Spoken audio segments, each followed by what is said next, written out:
What's going on mga kumpare? Christus vivit! Christ is alive! Today is Monday and we will start our classes with our flag ceremony. And of course, I will continue to give you the word of the week. And what is the word of the week? Awareness. You know, this word is very important to our founder, Saint Joseph Marello. He taught us this, to live day by day, striving always to recognize God's will in every event, to find God in everything. Therefore, we need to be aware of God's presence in our routine, in the routine of our daily lives.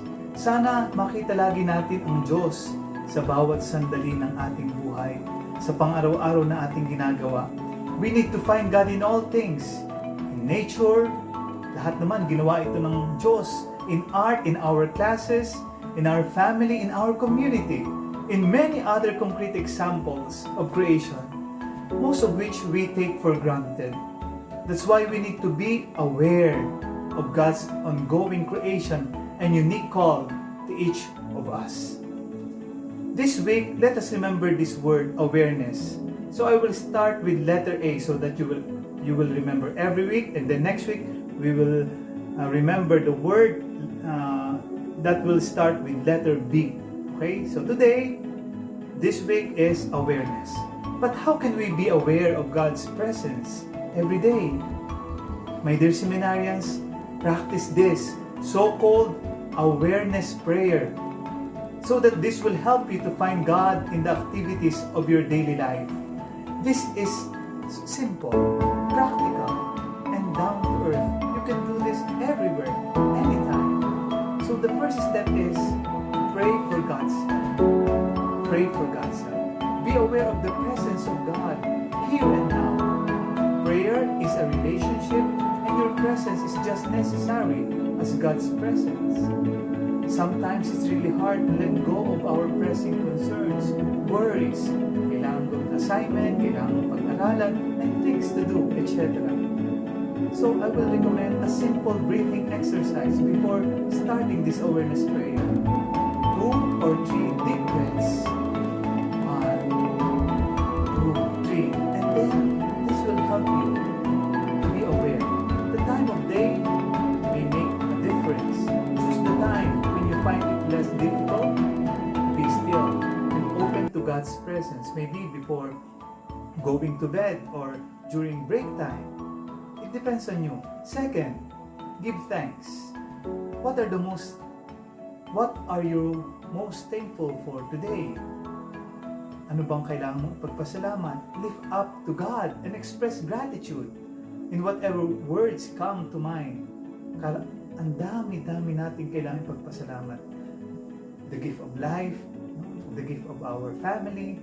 Ngayon si Father, nakapag-basketball pa, nakapagawa pa ng mga lessons para sa inyo. So many things. Our intellect, our knowledge, our understanding. We have so many things to be thankful for. Okay, sa inyo siguro, may kinakain pa kayo. Don't forget to thank God for your more permanent gifts like your parents. The food that you eat. Kita ko naman kapag tayo nagkaklase, pag pumapasok ako sa inyong mga online classes, ang lulusog ninyo, ang tataba, So, ibig sabihin, marami pa tayong biyaya, despite of everything. So, let us be thankful. Give thanks.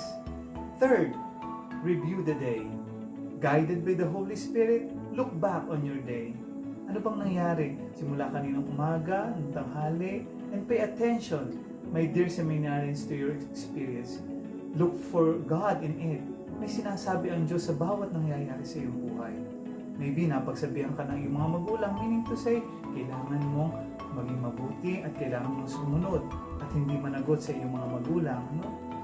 Maybe you feel the loving presence of your parents, and that is unconditional love coming from God.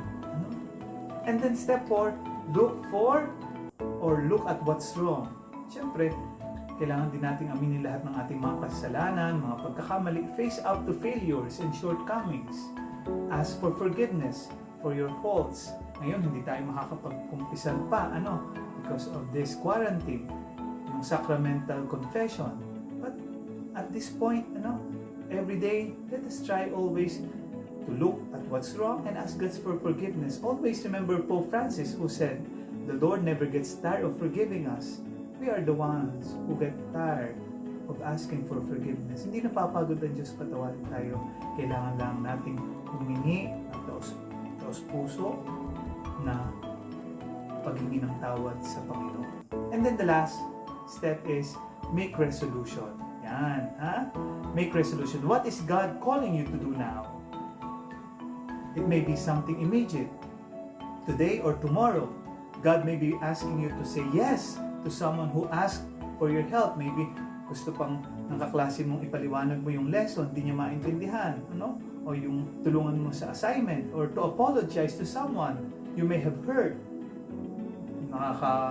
Meron kang hindi nagawang maganda sa iyong mga magulang, ask forgiveness, say sorry, say thank you, to your parents, and always look forward to the future with hope. So make resolution.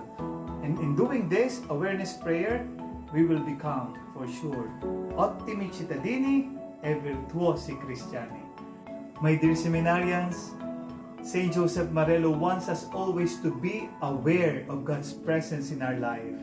And this week, practice this awareness prayer. It takes about only 15 minutes.